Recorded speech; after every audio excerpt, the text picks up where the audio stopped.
for a simple formula like whatever is the value in row plus 1 in Excel or any other spreadsheet to take. Whereas if you do the same in NumPy, it's like at a skyrocket speed. So that's what is the point of a library like NumPy. And Pandas, overall what it does is it extends all the things that you can probably do in Excel within Python, right? And the main thing we need to understand here is achieving scale, being able to do a data processing on very, very large amounts of data. That's the central idea over here.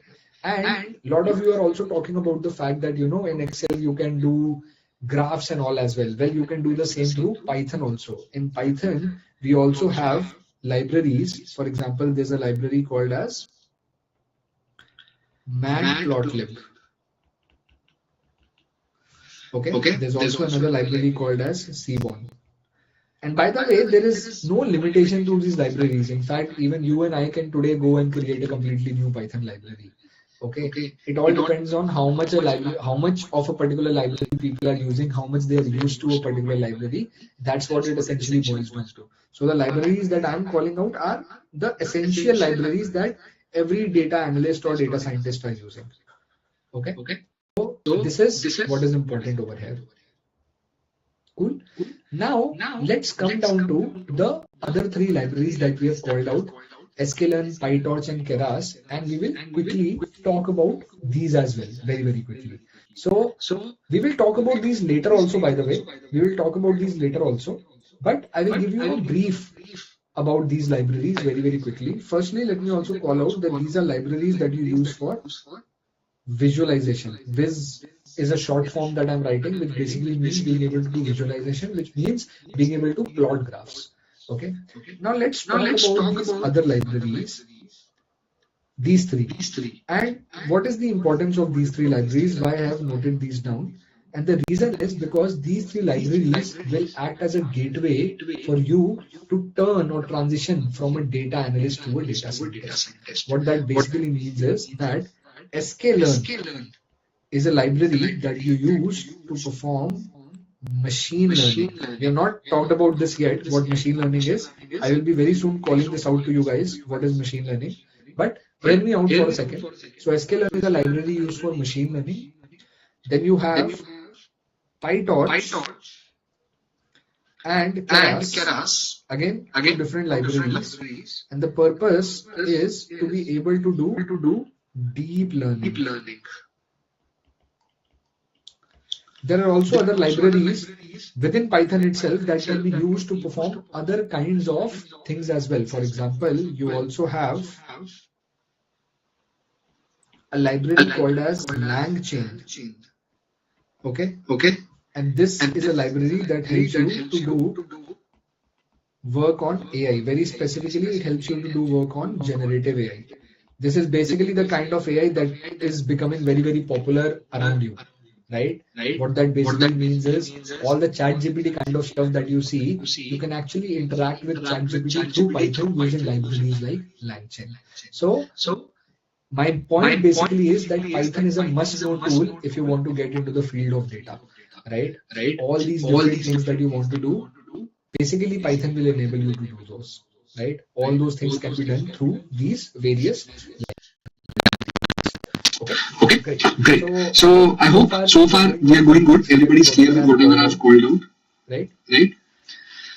You do remember I called out Spark also at some point earlier, right? I just want to make a very quick mention that to be able to work with Spark using Python, there's a library called as PySpark.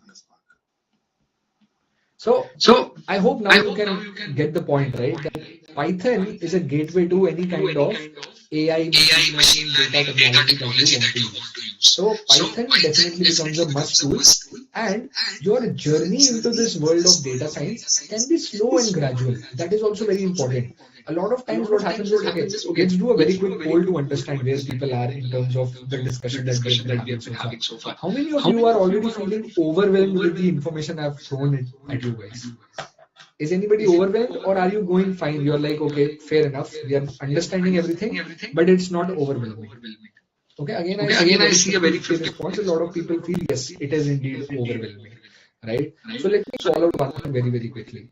Just imagine what your life has been so far, right? You've been learning so many different skills and technologies. And just imagine how you would learn anything today that you had learned 12 or 13 years back. One thing that you would appreciate about yourself is that you had the patience and the time to learn and acquire those skills. The problem with today is that we have all lost that patience because of living in this Instagram Reels and YouTube Shorts era. We are having this need or lack of learning technology at a bullet train speed. That is the problem. Nothing that I've called out over here, it definitely seems overwhelming. But why is there an expectation to learn all of this in one day? Right? The masterclass today is a gateway for you guys to understand all these different tools and technologies and give you guys a framework in which you can go ahead and learn. But the expectation has to be the same that is there with anything that we do in life, right? To build a nice body, you go to the gym consistently for 1 year and then you see results. Right? Same way when a baby is born, that it takes 9 months to make a baby, right? So same way for you to learn data science or data analysis, it's going to take some time.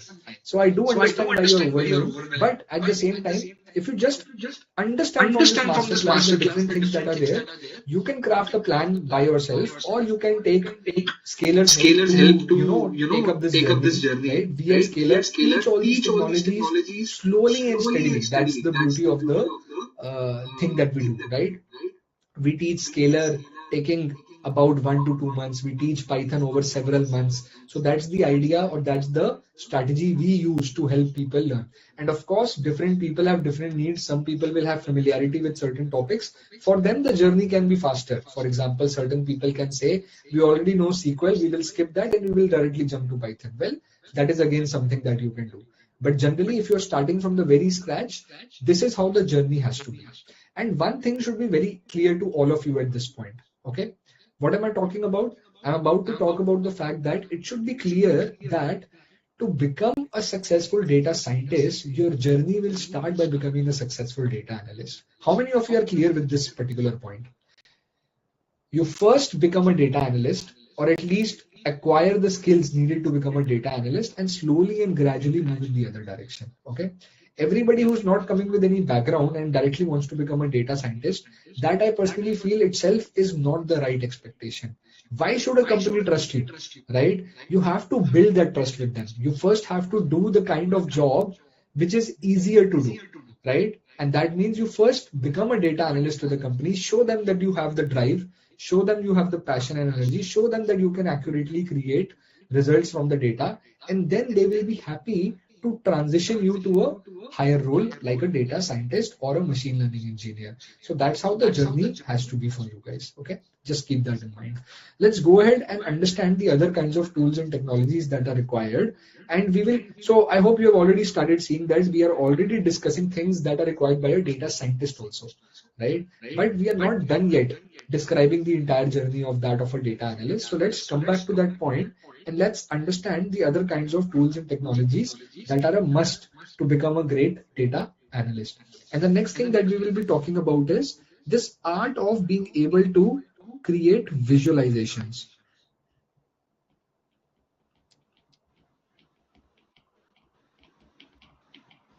And another way to describe this is called as dashboarding.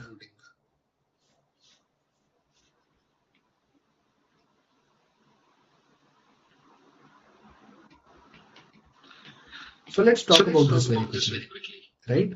So what do we mean by this term visualization or dashboarding?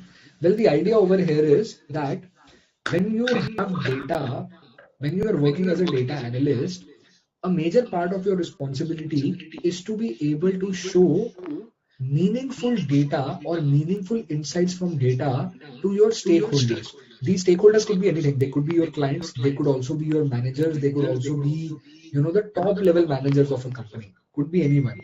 And they would always want to look at the simplest form of the data, right? Which means they would want to look at data which gives them a very good understanding of